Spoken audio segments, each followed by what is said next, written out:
Radio Transmundial presenta Los grandes temas. Un tiempo donde el pastor Salvador de Lutri nos lleva a pensar en la problemática más profunda del ser humano. Los grandes temas. Abramos nuestra Biblia en el Evangelio según San Marcos, el capítulo 15. Voy a leer desde el versículo 21. Y obligaron a uno que pasaba, Simón de Cirene, padre de Alejandro y de Rufo, que venían del campo, a que le llevase la cruz. Y le llevaron a un lugar llamado Gólgota, que traducido es lugar de la calavera, y le dieron a beber vino mezclado con mirra, mas él no lo tomó. Y cuando lo hubieron crucificado, repartieron entre sí sus vestidos, y echando suerte sobre ellos, para ver qué se llevaría cada uno. Era la hora tercera cuando lo crucificaron, y el título escrito de su causa era El Rey de los Judíos. Hasta aquí nada más en la lectura de la palabra de Dios. Voy a referirme a algo que sucedió en nuestro país en estas últimas semanas y que no quisiera que nos pasara desapercibido porque en alguna forma nos afecta a todos. En el Teatro Colón de Buenos Aires se estrenó un oratorio de Händel. Händel es uno de los grandes músicos con orientación cristiana. Händel era un cristiano. Él sufrió un ACV que lo dejó paralítico de medio cuerpo. Creyó que allí estaba terminada su carrera artística porque no podía ni tocar ni crear. Los médicos prácticamente lo desahuciaron. Le dijeron que fuera a Suiza a darse unos baños para ver qué era lo que pasaba, pero que no estuviera más de 10-15 minutos porque la alta saturación de sales que tenía esas termas le podían hacer mal. Él iba y se pasaba 9 horas adentro y hacía ejercicios tratando de salir. No podía con su cuerpo y finalmente un día empezó a mover su mano. Pasaba por una iglesia y se animó a entrar. La iglesia estaba vacía y a probar la mano que tenía sana en el teclado y funcionaba. Después puso la mano enferma y cuando puso la mano enferma vio que también empezaba a funcionar. En ese momento le encargaron un oratorio y él dijo que ya no lo podía hacer. Un oratorio lo llevaba cerca de 2 años hacerlo. Dijo que no tenía ni voluntad ni tiempo y lo tiró. Cuando lo tiró, se abrió el papel y apareció la frase, la primera palabra que tenía el oratorio, que era consolaos. Consolaos. Él miró esa palabra y volvió a tomarlo. Y empezó a leer el oratorio. En 3 semanas terminó el Mesías con el Aleluya. Era la obra de un hombre de fe. No cobró ni un centavo por ese oratorio, lo entregó porque dijo que era su agradecimiento a Dios por lo que había hecho. Era un hombre que conocía profundamente la Biblia. Yo tuve el privilegio con Celia de estar en la casa de él, en su dormitorio. Era un dormitorio austero, muy austero, y sobre la mesa de luz estaba la Biblia. Era su lectura cotidiana y su agradecimiento a Dios.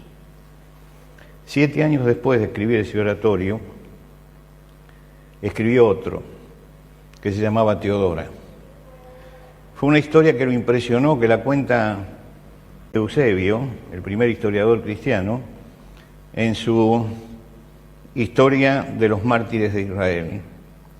La historia de Teodora es una joven cristiana de 18 años que parece que Eusebio la había conocido y por eso escribe la historia, que fue condenada como cristiano a practicar la prostitución y se negó. La amenazaron con que los soldados la iban a violar si se negaba a eso. Y después de unas idas y venidas, finalmente ella y lo que sería su prometido, su novio, diríamos hoy, fueron condenados a muerte y murieron en el martirio. Händel estaba realmente impresionado por esta obra y estaba impresionado por ese compromiso de fe de una mujer tan joven que a pesar de eso y a pesar de las amenazas mantuvo su pureza y aceptó la muerte antes que abdicar de su fe. Eso lo impresionó tanto que escribió Teodora. Teodora es la historia de esta mujer, pero en oratorio. Los oratorios no tienen ni escenografía ni vestuario, son voces cantando, simplemente.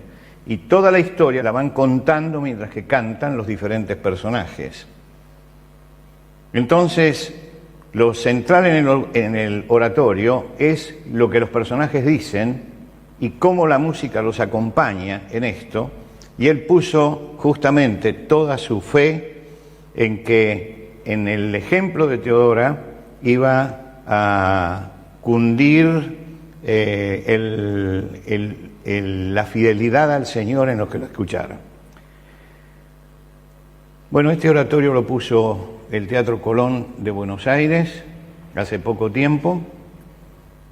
Respetaron, por supuesto, la música de Händel y la letra de Händel, porque eso no lo tocaron, pero entre canción y canción pusieron a una actriz argentina a que leyera una serie de textos feministas que atacaban a la Virgen María, que atacaban la virginidad de María, atacaban a Dios, a los cristianos, le quitaron todo contenido espiritual y lo convirtieron en un panfleto.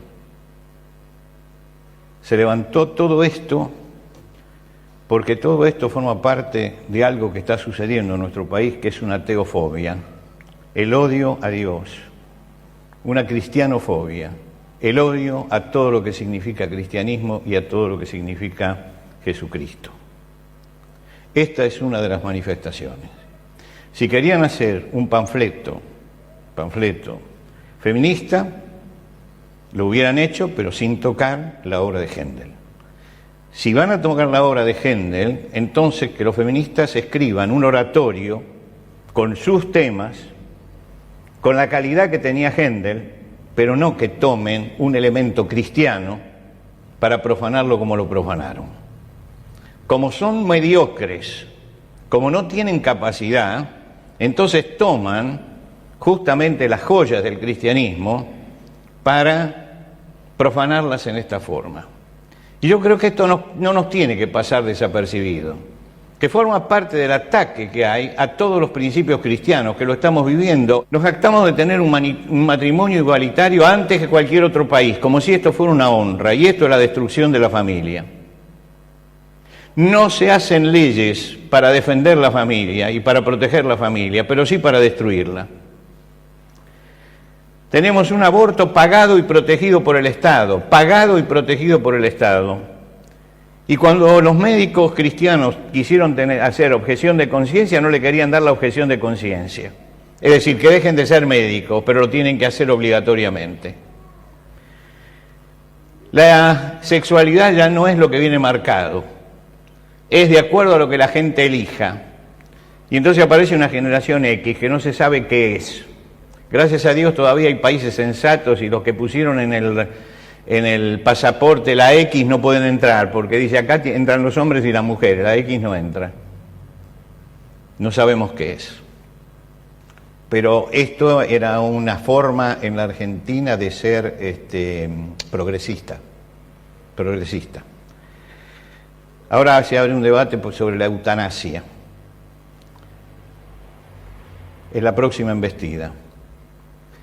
Vamos a tener que tener cuidado, porque cuando nos internen con más de 60, 65 años, cualquiera nos va a poder dar una inyección para dejar una cama libre. Esto sucedió en Holanda. Ahora lo vamos a traer acá. Cuando comentamos todo esto, los cristianos somos presentados como atrasados, retrógrados, retardatarios, conservadores, extremistas, fanáticos, ignorantes, derechistas, cualquier cosa se nos pone, cualquier cosa. Se levantan voces para estigmatizarnos, para tratar de destruirnos. Entramos en una época donde no es fácil ser cristiano y no va a ser fácil ser cristiano. El día que a Jesús lo llevaron a crucificar, muy temprano, salió una comitiva que lo acompañaba. En esa comitiva iban los soldados, que eran los verdugos a sueldo del Imperio Romano, porque los llevaban y tenían que crucificarlo, y tenían que esperar a que la persona muriera. Recién cuando se declaraba la muerte podían abandonar eso. Detrás iban los principales sacerdotes de Israel, que tenían mucho interés en eliminar a Jesucristo, los ancianos que conformaban el gobierno religioso también del pueblo de Israel, los escribas que eran los abogados que aplicaban la ley, que habían torcido la ley para llevar a cabo esto, los fariseos y los saduceos, la turba que sedienta de sangre iba gritando crucifícale, crucifícale, y todos hacían coro y la exacerbaban detrás. En medio de este cuadro aparece Simón de Cirene, que está cruzando por allí y que se acerca a Jesús para ver qué pasa, y entonces lo detienen, le cargan la cruz y dice, la tiene que llevar. Y yo quisiera no hacer un exégesis del pasaje, sino mirar ese cuadro, ¿no es cierto?, de toda una turba alrededor de Jesús, gritando, insultando, buscando destruirlo, buscando matarlo, y alguien que está detrás de Jesús cargando la cruz y siguiéndolo. Y quiero detener ese cuadro allí, como si fuera un cuadro inmóvil, porque siento que Simón se transforma aquí en un símbolo de los cristianos que en esta época están siguiendo a Jesús. Que alrededor nuestro hay gritos contra Jesús, hay insultos contra el cristianismo, que los dirigentes asusan a la gente para que esto avance, que los soldados siguen azotando a los reos y en alguna forma estamos recibiendo azotes permanentemente, que las mujeres lloran y Él está en medio. Y nosotros estamos en medio. Una sociedad enemiga de Dios y los verdaderos seguidores que cargan la cruz y siguen adelante. Somos como modernos Simones de Cirene, ¿no? Siento que estamos detrás de Jesús llevando la cruz. Tenemos que seguir la corriente, el camino, pero no somos de esa corriente. Hay que seguir el camino, no hay que detenerse. Tenemos que aguantar los gritos que hay alrededor y pensar quiénes son los que están gritando. Los que gritan son los calumniadores, son los corruptos, son los mentirosos, son los religiosos hipócritas, es la gente que ha pervertido la justicia, los que estafan, los que blasfeman, los que roban, todos ellos forman la turba alrededor. Todos ellos. Simón va con ellos, pero no es de ellos. No es de ellos. Está en otra cosa él. Él va detrás de Jesús y la cruz hace la diferencia. El hecho de que él esté cargando la cruz hace que si bien esté siguiendo el mismo camino, porque la corriente de la gente va para allá, él está en otra cosa. 6 meses antes de ir a la cruz, Jesús reunió un día a los discípulos en Cesarea de Filipo y les preguntó a los discípulos quiénes dicen la gente que soy. Y por supuesto que el trabajo, la obra de Jesús y los milagros de Jesús habían despertado la curiosidad de la gente y todo el mundo opinaba, como hoy también todo el mundo opina. Y Jesús dice, ¿cuáles son las opiniones que hay acerca de quién soy? Bueno, los discípulos le dijeron lo que ellos habían escuchado, el que la gente decía. Y entonces Jesús fue más directo, porque ellos eran los que estaban en la intimidad, y les preguntó, ¿y ustedes quién creen que yo soy? Y Pedro levantó la voz y dijo, tú eres el Cristo, el Hijo del Dios viviente, eres el Mesías que nosotros esperamos, el Hijo de Dios que está en medio nuestro. Claro, tenía sobradas pruebas con lo que había visto para poder hacer esta afirmación. Jesús dejó pasar unos días y le dijo, bueno, es necesario que el Hijo del Hombre padezca muchas cosas y sea desechado por los ancianos y por los principales sacerdotes y por los escribas, y que sea muerto y resucite al tercer día. Y ahí escucharon ellos palabras que nunca había dicho Jesús para ellos. Escucharon la palabra padecer, escucharon la palabra ser desechado, escucharon la palabra morir.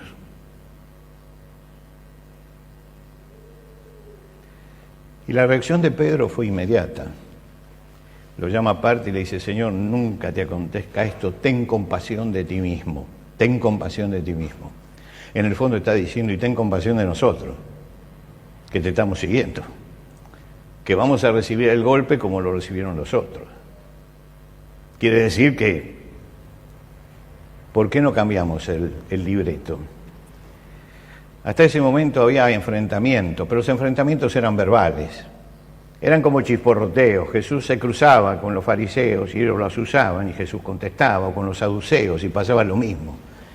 En esos duelos verbales siempre Jesús los avergonzaba y ellos querían seguir con todo eso, pero ahora Jesús habla de sufrimiento y de muerte, hasta ahora no había hablado de eso.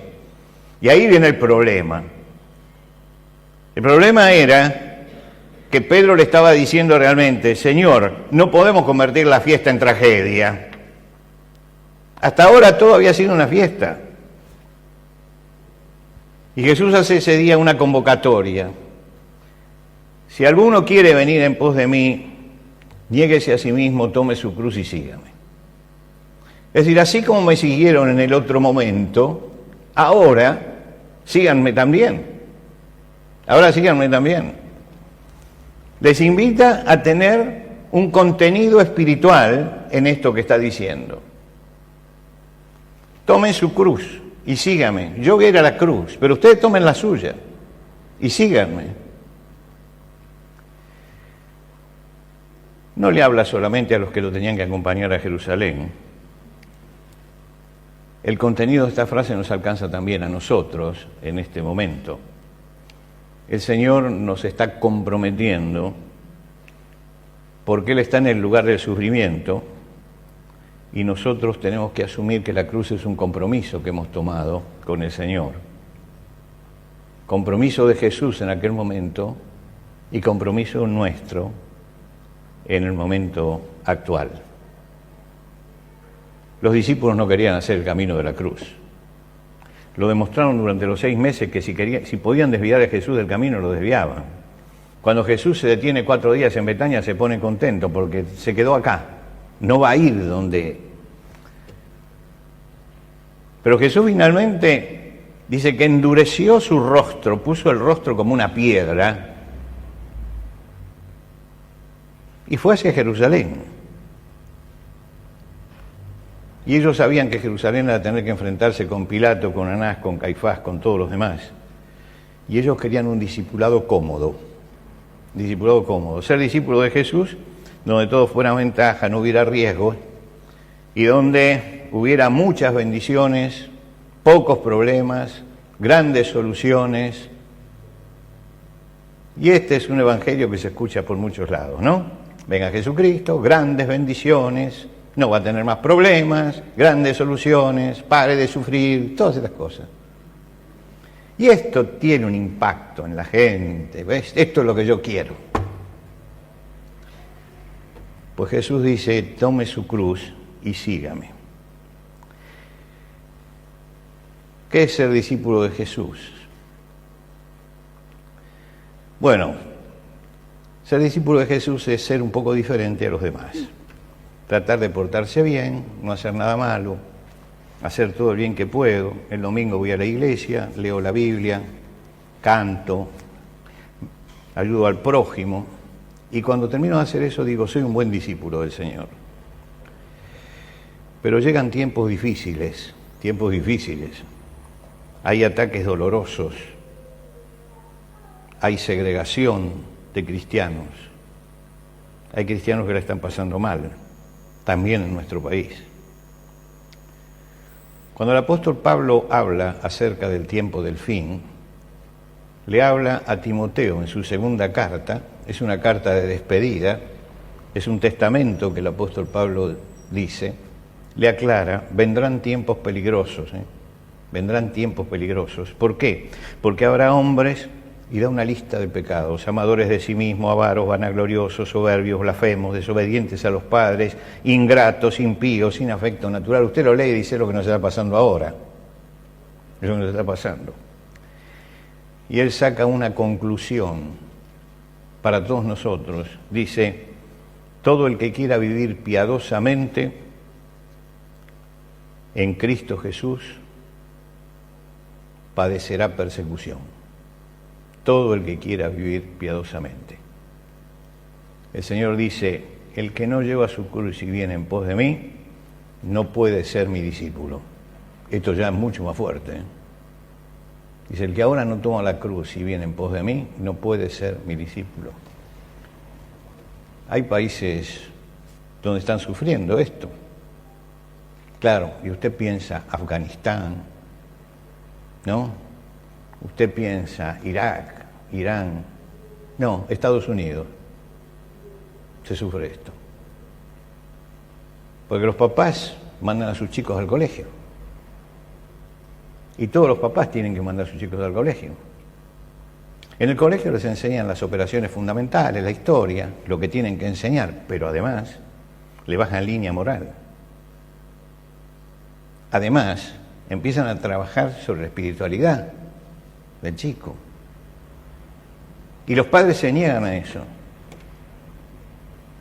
Pero si se niegan, lo tienen que sacar de la escuela. Si lo dejan en la escuela, tienen que aceptar que le tuerzan la cabeza para donde ellos quieren. Entonces nace entre ellos la homeschool. ¿La homeschool de qué es? Es la escuela en la casa. Hay un programa que los padres se sientan con los hijos todas las mañanas y le enseñan todas las cosas y el chico rinde examen a fin de año y aprueba o desaprueba. Usted dice, ¿por qué hacen esto? ¿Por qué no los mandan a la escuela para socializarse? No es lo mismo que aprenda en la casa que aprenda en compañía de otros chicos en la escuela. No es lo mismo. Pero lo hacen justamente porque el objetivo de muchas escuelas es torcerle la cabeza para este lado y convertirlos en enemigos de Dios, promover la teofobia. Claro, hay libertad, y se utiliza la libertad para eso, Por eso a veces nosotros pensamos que las grandes persecuciones están en ciertos lugares del mapa, y pensamos que hay países donde la libertad es... No, la libertad es también reducida allí. Y es también reducida, ¿por qué? Porque la idea destructiva está calando en este momento en todo el mundo. Y muchas veces se cede frente a esto, y por eso traje ese versículo de Jesús. El que no lleva su cruz y viene en pos de mí, no puede ser mi discípulo. Es mucho más fuerte que cualquier otro versículo, porque está diciendo, condición del discipulado, tomar la cruz y seguir. Condición del discipulado. Ahora, ¿cuál es la razón por la que algunos ceden frente a esto? Hay quienes están cediendo. Hay grupos incluso que se llaman cristianos que empiezan a ceder. Ceden frente a la homosexualidad, frente al matrimonio igualitario, ceden frente al aborto, ceden. ¿Por qué? Si conocen la Biblia, este conocimiento, no hay desconocimiento. No pueden alegar ignorancia. Hay 2000 años de historia y hay una verdad revelada que es la misma. Están negando toda la historia, están negando la palabra de Dios, pero están tomando este camino. ¿Y por qué lo toman? Porque tomar este camino es tener que pagar el precio. Se busca el lugar de confort.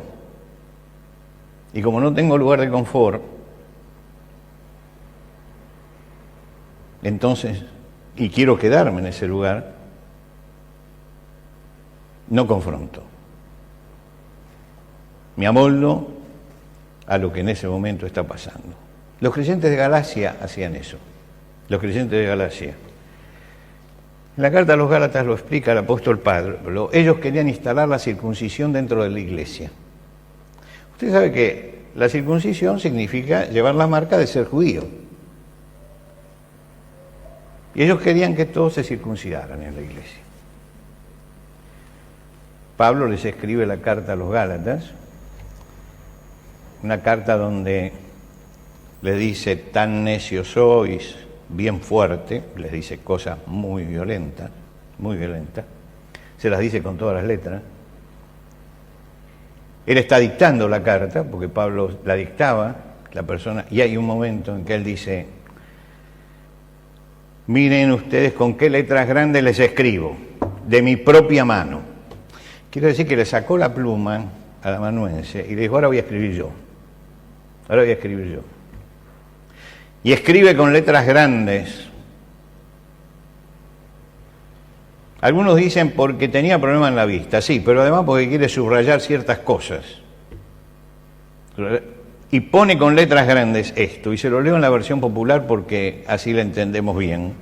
Miren ustedes con qué letras grandes les estoy escribiendo ahora con mi propia mano.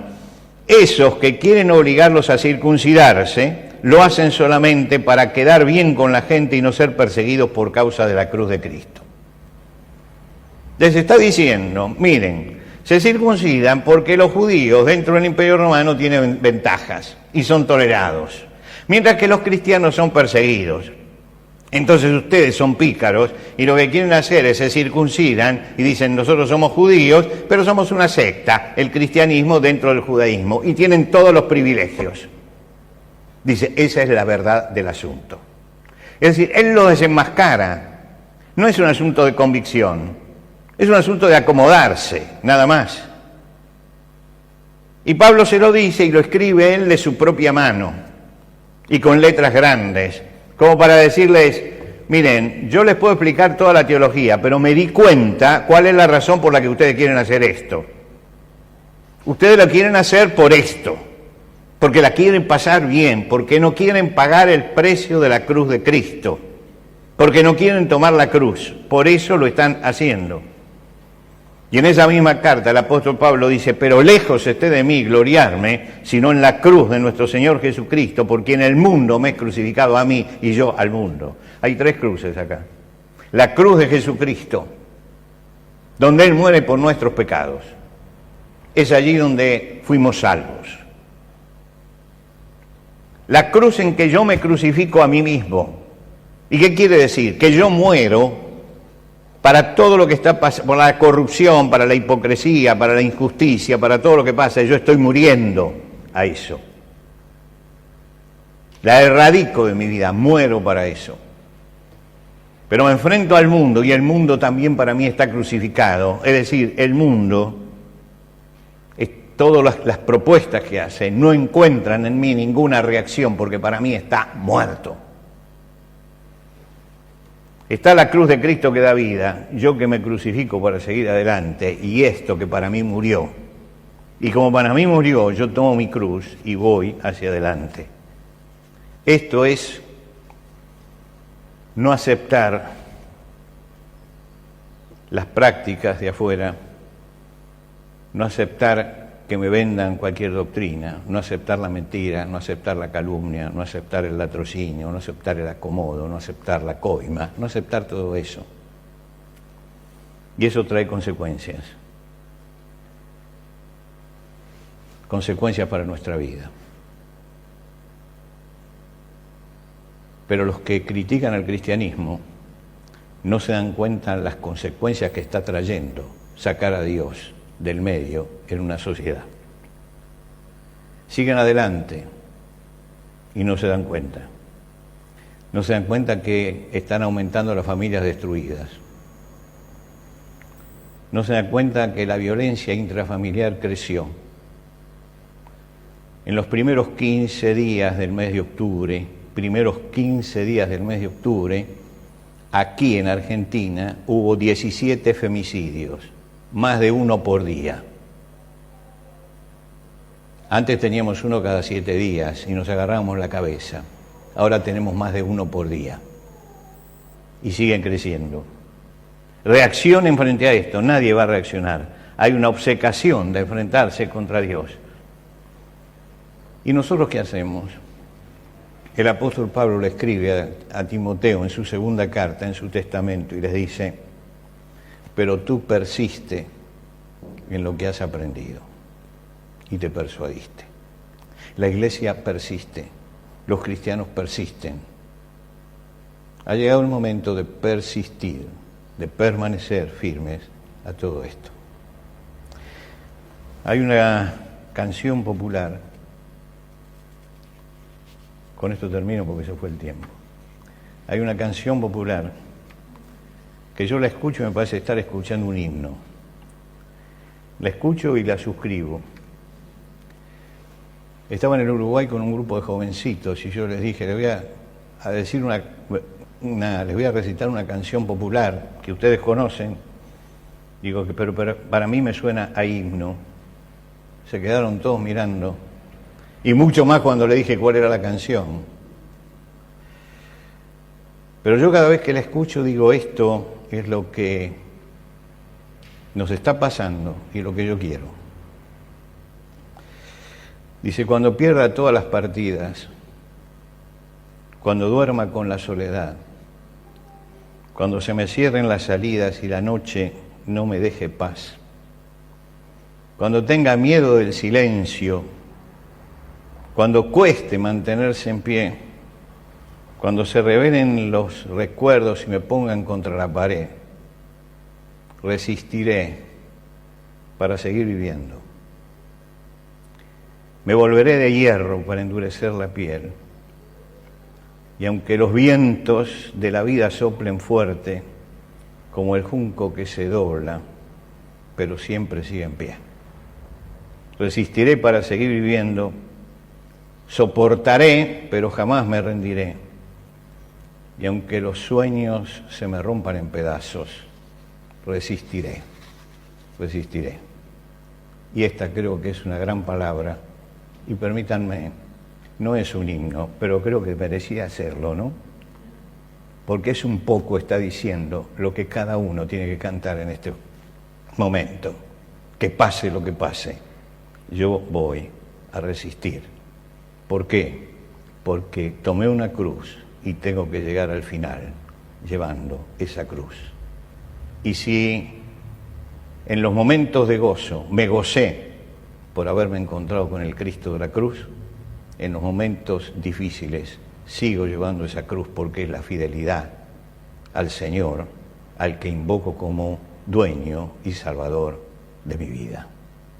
Y quisiera que como iglesia, cada uno delante del Señor se dé cuenta de lo que está pasando y tome la decisión de resistir, no de entregarse, no de bajar los brazos, no de doblegarse, sino de resistir.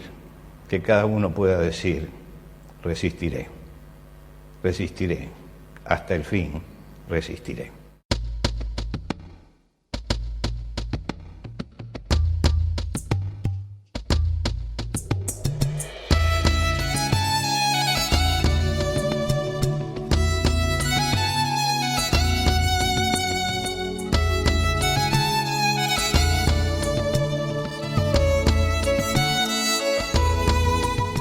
¿Qué le pareció el desafío que nos presentó el pastor Salvador de Lutri en los grandes temas de hoy?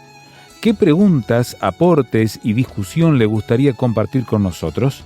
Déjelo saber a través del 091-610-610, SMS o WhatsApp, 091-610-610. Si está fuera de Uruguay, agregue el número en su libreta de contactos así, símbolo de más, 598 91 610 610. La reitero, símbolo de más, 598 91 610 610. Encuéntrenos también en el sitio web tierrafirmertm.org para escuchar los audios de este y los demás grandes temas. tierrafirmertm.org.